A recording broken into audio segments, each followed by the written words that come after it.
New hold particular. You're live. Now what? I'm just trying to see. Is it using the microphone? Check 1 2. I guess we'll find out. It's either using the computer or this. Well, we've always been using that before. Didn't it work like that? It did, but I don't know. We'll just see. Okay. What's up, guys? Welcome to Creative Conversations. Hold on. Be a little bit more natural light.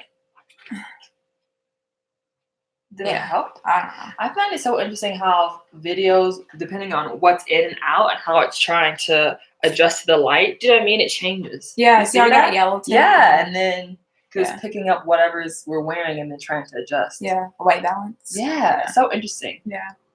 So Creative Conversations is about us really documenting our journey as creatives and just women, young Black women, making our mark on the world.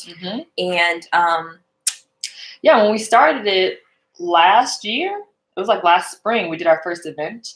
Remember? Oh yeah. I was like, we just did one to come.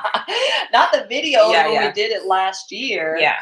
Why did we do that? We just wanted to bring together creatives to have a conversation. I mean, that sounds Right. It's pretty much what the name says. Right. That's what we wanted. A safe space where we felt like we could move the conversation forward about X, Y, or Z. Right. The first one was about storytelling. So anyway, that's one of the reasons why we started this. The main reason why we started this was to have conversations for creatives. So why don't you tell the people like what you're learning about art right now and how that's affecting your life personally? Oh my gosh, you totally went into interview mode. I know, that's my natural instinct. Because we started this, truthfully, I'll be honest with you, we started this, we're like, I don't know what we're going to talk about. Let's just press live and see what happens. So my instinct was like, well, what can we talk about? There you go. What was it? I don't even remember. You should have been listening. You should have been listening. I was like, about what you're learning about. Yeah, what are you learning about art and how is it affecting your life personally right now? So for me, the most impactful, moving, and maybe I said this last time, I can't remember. The art that I respect and admire the most is the one that is vulnerable. I've read some really amazing books. I love books. I love to read. I love to write. And the things that I've read that have impacted me the most are the ones that come straight from the heart. And that might sound a little bit cheesy, but the ones where people bare themselves. It's not a commentary about like, oh, that over there, but it's actually like, this is my truth. Yeah. And I'm the most impacted and the most moved by that type of work. And so I think with the art that I just made, my film Auto Break, link in bio. We'll link in bio. Yeah, that was my entire goal. Like in the whole process, at the top of because I had notes in my phone. At the top of my notes, I said, "Ericka, tell you the truth as you know it. Be authentic and genuine. Don't shy away from what you know, don't hide." Because I've made a lot of pieces that, generally speaking, are about my life, but I don't do details. I just make it overarching. Yes. So that people, I don't know. There's a lot of different reasons. That can be to protect yourself. That can be to protect others. Yeah, to protect others. Ooh. Yeah. Which we are over now. Right. We're so over. Names. Yeah. I have receipts. Yeah. Here are the Dates, receipts. Names Dates. And dates. Come on. Because what that's going to do is keep you accountable to your own behavior. Yeah, exactly. Like, yeah. Anyway, we just dipped into something else. And it also is a lie of saying like, oh, people will be able to identify with it more if I keep it general. And I think that's a complete BS. I think that's a lie. I think people identify more when it's specific and it's your story. Yeah. Not because you're sharing all the gory details, but because it's your story and because there's something that's so, what's the word I'm looking for? That's so, what's that word? That is so, I can't think of the word. I can't think of it for you. Man, I know it makes me so upset. When something is very striking or not impressionable, but something impactful. Something, those are things that are the most impactful when it's a story that's very specific and it's coming from that person's truth. And you're just like, wow. Right. Wow. Right. Which is why the series When They See Us was so impactful because it was about I know we don't have to today. we're not gonna live there, but I'm just gonna make this point because it was impactful because they said names and dates. They had receipts of people that are still living. Alive. Are you kidding me? And they lost their job or they resigned. Yeah. What's her name? Let's say what's her name? Lisa Fairheight. Whoever the lawyer was, you all know. Lisa Fairheight. I think it was Fairstein. Anyway, Yeah. but that, I think that's so powerful. Yeah. I'm so impressed by Ava and the work that she's done. Yeah. I think that's what I want to do. Yeah. I'm done playing nice. Yeah. Or trying to protect the people's guilty. feelings. Yeah. What? Right. Yeah. But I think that growing up in white America, that is what you're taught to do, especially a Black person. So like, we grew up in the white suburbs, right? Yeah. we grew up in white suburbs. We didn't grow up on, on the south side, in the inner city. No, we didn't. Our parents did. Our parents did, and we were born there. Yeah. But we moved around, and we moved to the white suburbs. Like, that's where we lived most of our life. And granted, we were talking about this the other day. They intentionally did that so that our futures would look different than our lives would look different than theirs did. Yeah. Because of the things that they went through. Exactly. Because of the things that they went through. And 99.9% of the time, been the only Black person in school when we went to school, and my dance classes. Like, I mean, you're just used to being the only person of color in a space. And because of that, you have to learn the secret language of like not upsetting or offending the white people, because you don't want to remind them too much that you're a Black person, or the things that they're doing are racist. You can't, like, you know what I'm saying? You don't want to, it's like, okay, let me position myself so I don't make them feel bad. Yeah. Whether it's spoken or unspoken. And I know some people say, well, no, people never say that, or no one ever says. It doesn't matter if it's said. Let's not pretend like communication is strictly language. Let's not pretend like communication is not also body language. It's not also implied or inferred. Right.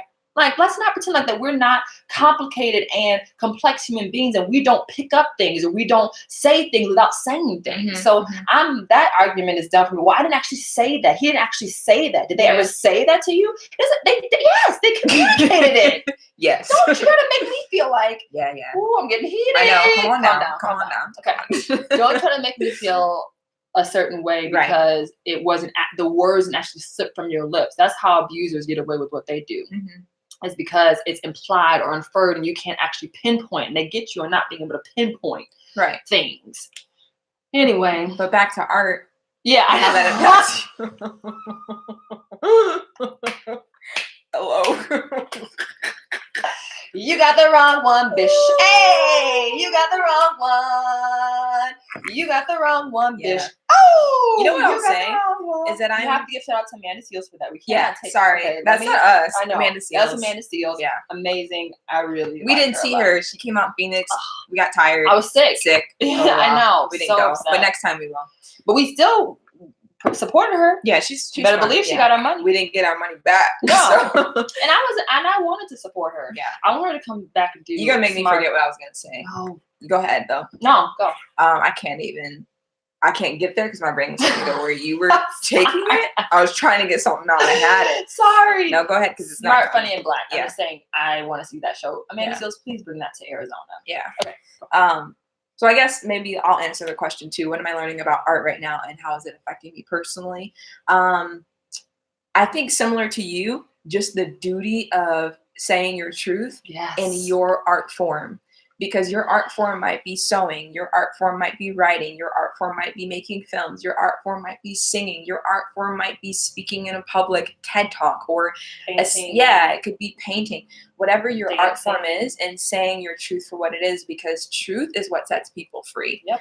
And it's just important to do that, and it's important to give other people space to process their truth. Because what happens is, even for you with me, you're very passionate and very strong. I wouldn't say that I'm not, but just not to the degree that you are. Or I would say I'm that upfront, and you smolder So how you are about the five young men when they see us. I've been here for a while. Yeah. But you know what I'm saying? Not one is not better than the other, just the way that we both individually process. Right, or the way that we process, but the way that we communicate how we feel too is very different. But that you have to allow people you have to let people be who they are, and let them be who they are in their own lane and in their own path, and not judge people for where they're at. You know what I mean? And not who are you to say that where they're at is wrong. Yeah. You know what I'm saying? So I feel like that is very that's affecting me personally. And it's I feel a freedom, a sense of freedom to allow people to be be who they are. You know what I mean? And say what they need to say. you're not the judge. I'm not the judge of any person. Yeah. You know, God is judge, and He, we. I'm gonna insert. We're not gonna go here. We're gonna insert. American Christianity has taken a sidestep because the church believes it's the judge. Explain that. What do you mean? I don't get that. What you just said. So I think it's gone wrong or rogue. I don't agree with the way that church happens in America right now. I just don't. Mm-hmm. That's my own thing. Mm-hmm. But I think that one way that it's sidestepped is because it's one of its primary functions has been judge. Like that's how it functions as a judge of people or what the arts are doing, what you aren't supposed to be doing, or this or that, instead of helping the brokeless, the homeless, being a safe space. Mm-hmm. I don't find a lot of times, the majority of times, it has been a safe space for all people. Mm-hmm. Some people it has been, but not all people, and that makes me sad. Yeah. There is an episode by Kev on Stage called Righteous and Ratchet with his friend Doughboy. Their latest episode, they were talking about Kenneth Copeland because of the video that went viral. Yeah. They talked about it? Cool. They talked about it. You would actually really enjoy it because Doughboy is really anti-church. Oh. And Kev on Stage is not. And they had a really heated, but they're best friends. Yeah. Had a really heated conversation. See, even the fact that they're best friends and he's not a Christian, and he's a Christian. Yeah. It's actually very encouraging. We didn't grow up in that. Yeah. That was allowed. They're not Christian. You shouldn't be close you shouldn't be to taught. them. That's other. Right. Anyway, go ahead. But anyways, it was very encouraging for me to watch. And I highly suggest it because link below. We'll link it below. Can you write down what we're supposed to be linking below? Because there ain't gonna be no links. There ain't gonna be no link. Like what happened? So Righteous and Ratchet, and then we also need to link Auto Break. But anyways, I really enjoyed the conversation because Doughboy was speaking his truth and Kev was speaking his truth, and both of them were right in their own experience. But it was also really cool to see how Doughboy was like, you know what, I am judging every church in the world based upon my experiences, and I've only had maybe 3 to 5, but there are hundreds of thousands of churches out there. So you're letting your experience in the 1 of 3 to 5 speak for the hundreds of thousands, and that's true. And Kev on Stage was really helping him see that, but also like it's not that what he's saying is not true. It's just that you have to realize that there are people that are doing really good things. But the conversation, I'm taking like a piece of the whole conversation out, but it's really good to listen to. I was telling somebody else about it and sent it to them. You would actually enjoy it because they're funny to listen to too. Yeah, they're funny. I just like that's so freeing to me. I think in the church that we grew up at, and I'm just gonna say it, Family Harvest Church in Tinley Park. Okay. Well, go ahead, Ericka. Do what you gotta do. Listen. Who are we trying to protect? Right. There ain't nobody trying to protect. Go ahead. See what you're gonna say. That wasn't allowed. You weren't allowed. And people say, well, no one ever said you couldn't. But go back to my conversation before. Yeah. Inferred or implied information. It was encouraged for sure. Strongly encouraged. Or you were looked at crazy if like you had friends that weren't deep friends that weren't Christians, or you weren't at church every night of the week, or what are you doing, or you had other things that took you outside of the church, and it wasn't healthy. And not until I got out of that environment did I see even people leaving the church. It was it was never a healthy thing. When someone left the church, they were blacklisted. Yeah. Yeah, why are we cleaning our lips? I'm sorry. I was like, there was like a white. Didn't have that happen. Yeah. What is that? I had chapstick on, and sometimes we just did a Lashley's episodes when we were talking for a while. It builds up like phlegm or something. Oh, interesting. Of the chapstick, but I just cleaned it. Anyway, so what happens is people are blacklisted, and you don't hear from them again. It's like ghosts. Yeah. Like you can't talk about it. No one says anything. They're just gone. You're like, oh shoot. Yeah. Like, can I? What happened? And also, if you talk to them, people are actually, so are you still in communication with them? Maybe you shouldn't be like that. That happened to me a couple times. And so I'm only speaking my truth. So anyway, all that to say, when I got out of that environment, when I didn't go to that church anymore, and I experienced another church, Soul City Church in Chicago, I saw there was one staff member that was high up that she felt like it was time for her to do something else. And she did something else. And she was celebrated in a way and like prayed for. And it was just the first time that I've ever seen that done in church. Healthy transitions. Yeah. Yeah. Yeah. And a lot of it is, it's very cultural. a lot of it is unspoken but implied. Yes. And a culture doesn't That's is not true. verbal, it's actually action. Yeah. And a culture is not what you want it to be, it's what it is. Right. You know? So Right. and it's true, like every church has its own pros and cons, you know what I mean? But it's beautiful when you can experience something that's very healthy and you're like, Yeah. oh, like if somebody wants to lead me Yeah. and they want to do something else, I actually don't have to take it personal. And I can actually send them off with great celebration Right. and joy and not see it as, man, you don't find me It's a valuable personal enough, or it's a attack. personal attack. Because there's a lot of, I shouldn't say a lot because I've only been a part of membership wise 2 different churches, but and I can't speak for all the churches, but I can speak for the ones that I've been Your part personal of. experience. What was I going to say? Well, you can tell when some people it's a personal attack on them, and they take it personally when you no longer want to be with them, and that's just that's I was talking to a friend. I was like, listen, like you have to realize that there are some church leaders that they just are, that's where they are, like in their personal ego and their personal insecurities, and you have to approach it like, okay, that's where you're at. Like you're God's leader for this house. Like I know God appoints leadership, and there's no doubt about that. And there's no doubt that you're assigned to lead this church and this, organization, whatever. But I'm also not oblivious to the fact that you're operating in your weakness right now. And I can give you grace for that, but I'm not going to accept it as my own. Exactly. And I also don't have to subject myself to that type of behavior. You have the freedom and the choice to Right. move on. And I don't need to feel bad about that. No, I don't need to be made to feel like a sinner or be made to feel like less than or other because of that. Yeah. And also too, I think my thing with church is representation. And I think this goes back to creativity and stake is that in the churches that I've been in, there haven't been a lot of people of color in leadership. And I'm not talking about on the choir or, you know what I'm saying? People sometimes think, oh, well, they're visible. You see them. Or even that the congregation is diverse. I'm talking about the leadership is diverse. Because if your congregation is diverse and you don't have diverse leadership, then you're not leading to the best of your ability. Because if you don't, you're making decisions for people that have completely different lives, completely different. And I don't want to hear any of this, we're all coming together under the cross. Like, no, great. I understand that. And yet, but still, we are still different people. And the way that we function inside the country that we live in is still drastically different. And there's still different things that we have to deal with. And if you're supposed to serve people, then you need to have people on the board, in the house, in the leadership that can help serve those people. Yeah. So that's something that is just sad to me. Yeah. And it goes, that's the same.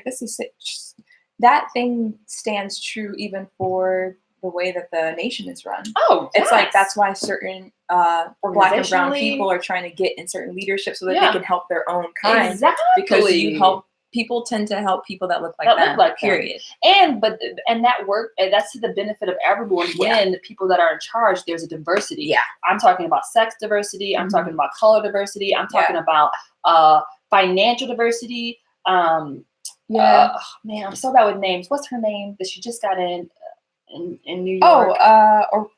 Man, you guys, I'm so sorry. What's her name? I'm like, it's not a Rose Cove. Just look it up. God, I'm so terrible. What is it? I just watched it. It's not Rachel. No, it's not Rachel. Just look her up.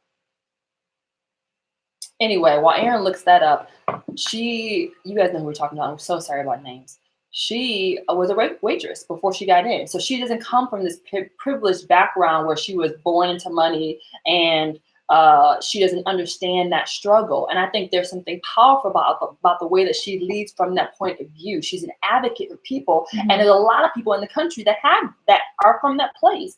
So you still looking? Yeah, like why can't I find her? Yeah, that's really terrible. Oh! So terrible. We have got to say her name.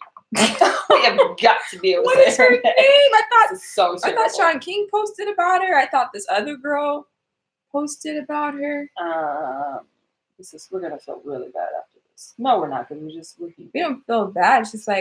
It's like she has a hyphenated last name too. So wait, is this her? Yes. Yes, this is. But her name isn't on it. He didn't put it in the comments. Well. That's part of the video. Oh wow, Erin. Sorry. Oh wow. This is so sad. This is so terrible. This is so sad. Guys, what is her name? What is her name? What's her name? There it is, Erin. There it is. Alexandria.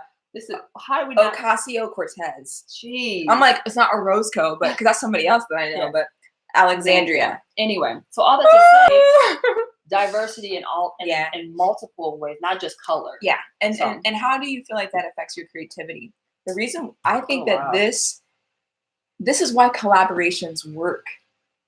Collaborations work when people who think different, look different, say different, come together to accomplish one thing, because you're getting different perspectives and different skill sets to come and do and accomplish something together. Ooh, and I have something that might be a little controversial to say. Do you feel like that white people actually really need to be represented? Wow, we are still talking about white people. I'm trying. But do I'm trying to get some creativity. I'm saying, because you're talking about diversity and having people, but what was the question? Because you talked about having diversity in people, but do you feel like Ava needed to have white people on her for that movie? Do you think like she was being unfair, or she wasn't being diverse enough because she didn't have white people there? That's what I mean. I don't think it works the other way. I think that because of America's history, because we don't have to make sure white people are in the room because their story is in the forefront the entire time. Yeah. I think we have to make sure that people of color are in the room, people that have different sexual identities or what all that. I think that has to be in the room. But I don't think that we have to focus on having white people in the room. That's just my personal. Like, I don't think she didn't. She had mostly black people working on it. I don't think she had one white person working on that film. And that's what I mean, besides the actors, right? And that's what I mean. I believe that there are levels of creativity that are going to come forth based upon who you're working with. I don't think that, let's say it was an all-white project, they may not lack in creativity, but they're going to lack in the ability to be impactful to other types of groups because they lack certain perspectives. Right. Do you think, ooh, see, this is some deep stuff right now. Do you think, Why are you touching my arm? Because I want to. Names. They shall see us. How they see when us. They see us? When they see us. Lord have mercy. I'm struggling today. Do you think that when they see us,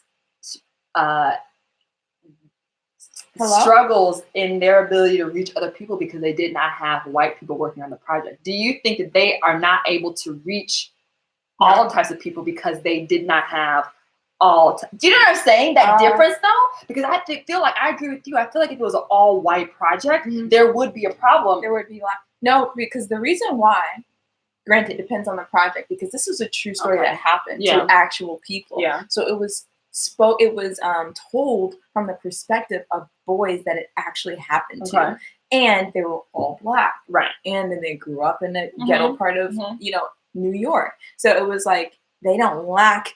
Their truth is their truth. They don't lack anything. Like, this is from the perspective of them. So if a white person watches it, they're probably, if they're in their right mind, they're gonna be.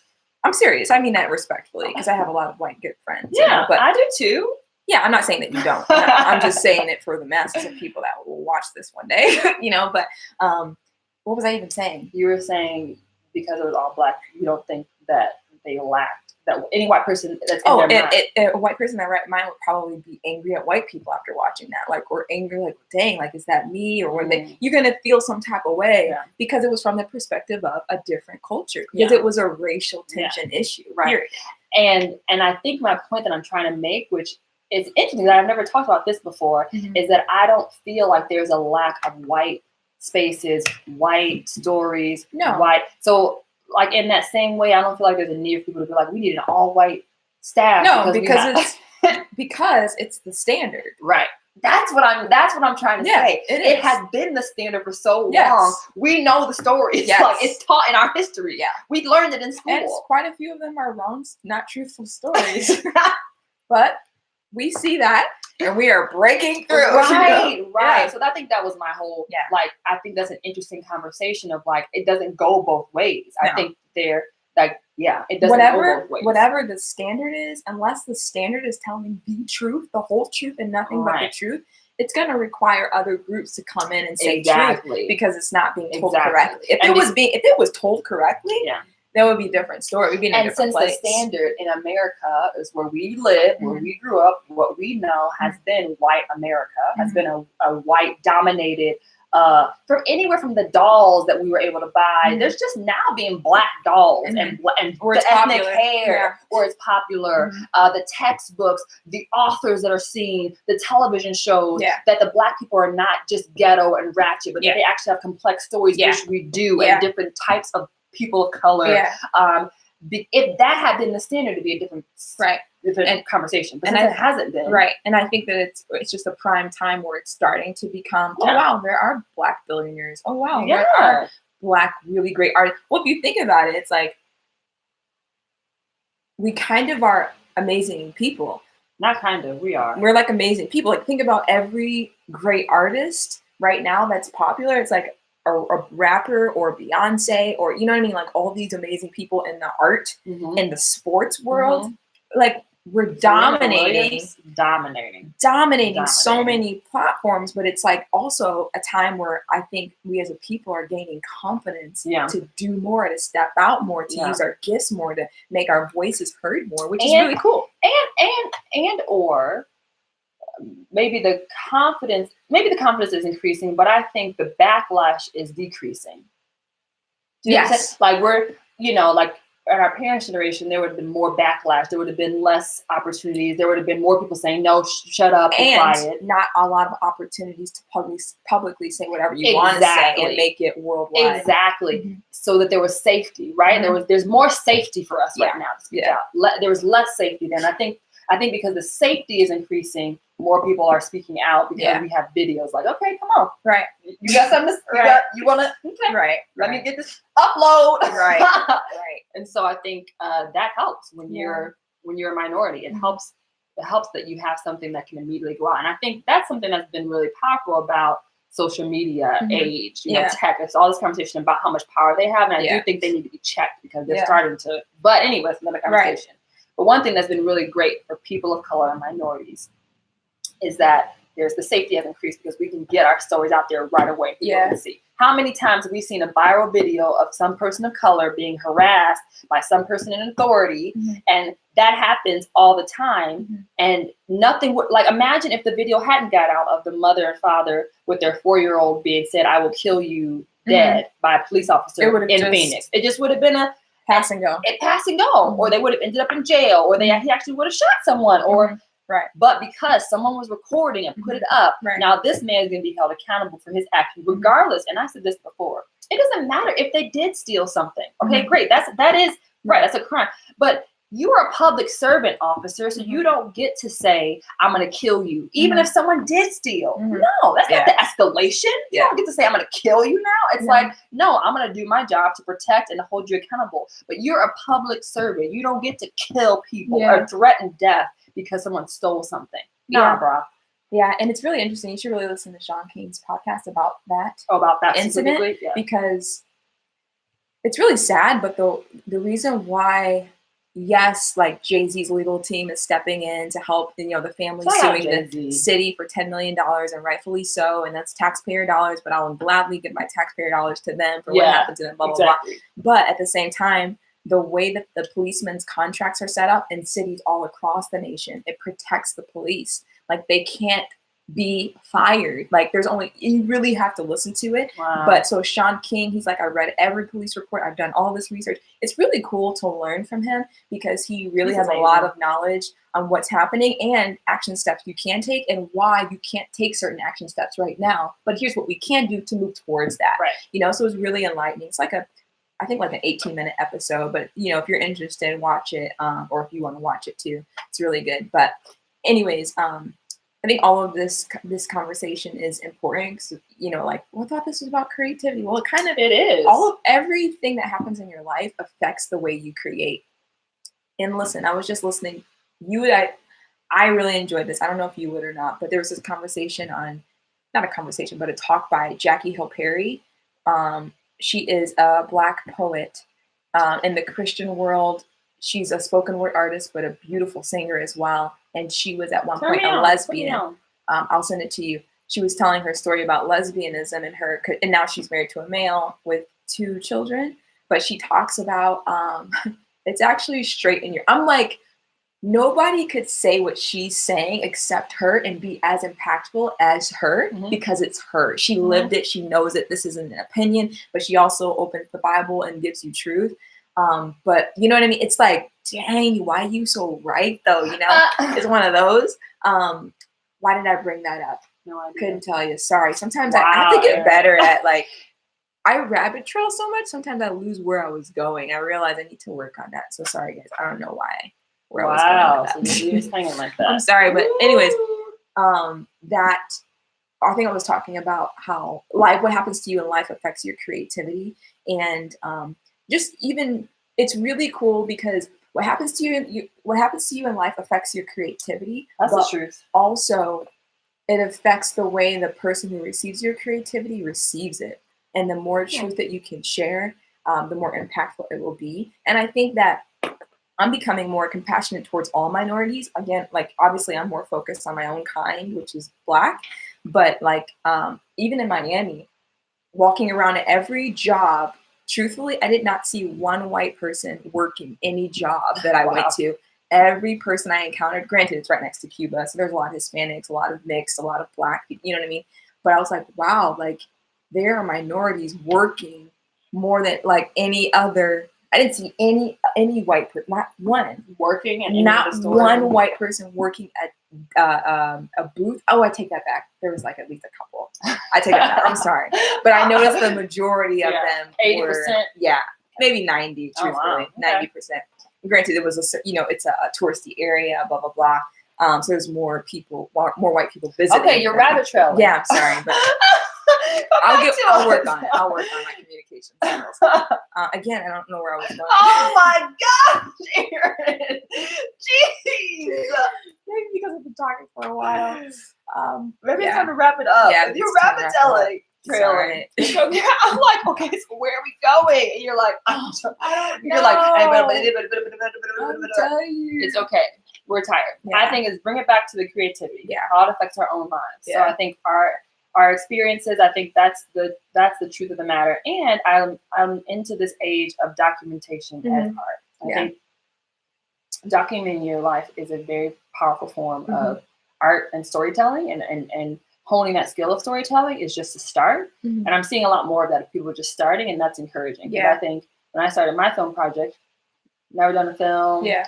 Didn't have a computer or editing system. Didn't have a crew, cast. Yeah. And I just started. Just start and just go along the way. So I think that's always our encouragement, is just to start and to tell your own truth of all people, you know, white Americans, people, we're coming from people of color. Oh, shoot. And I think those stories need to be told more. But I think that if you are a white American, or just white in general, my husband is white European, tell your story, right? Tell you the truth of your story as it is. That's always the encouragement. Yeah. You know? So keep creating, keep collaborating, keep being you, and your voice matters, and people need to hear what you have to say. See ya. Piece of chicken.